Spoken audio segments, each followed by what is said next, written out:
May nag-comment, bakit ko daw sinasabi na syupot daw rin si Dudong sa social media. Eh, di ka't nagtanong kayo. Anong gusto niyo sabihin ko? Tole. Eh, syupot eh.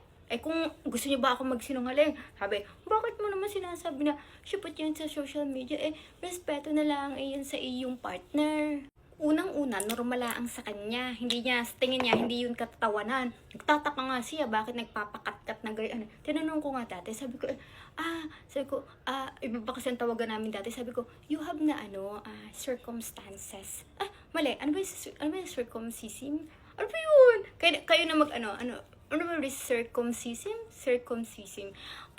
Ewan ko, google ko muna. Basta gayon, tinanong ko siya kung siya ay tulina. Sabi niya, hindi. Tapos hindi naman siya natawa. Sabi ko, ba't gayon? Ba't hindi ka nagpatuloy? Sabi niya, bakit nagpapatuloy siya? Pangay na siya. Tapos sabi ko sa kanyang ganyan, meron ka kayo tinatawag sa inyong syupot. Hindi kayo pinagtatawanan pagka halimbawa tinawag kayo na syupot. Ganyan. Sabi niya sa akin, Mima, hindi daw naman Mima. Kasi parang normal ka sa kanila. Yung bihira nga daw sa kanilang may tuli-tuling gayaan, kaya hindi daw sila sa kanila nakakatawa yun. Okay, carry lang daw yun sa kanila. Parang nothing daw lang special. Wala lang daw yun sa kanya, kaya carry. Ari, nakapagpawala ng pimples ko, miss yung Demi Rejuvenating Set. Ang kinis ko na kaya ngayon, dami kong pimples dati.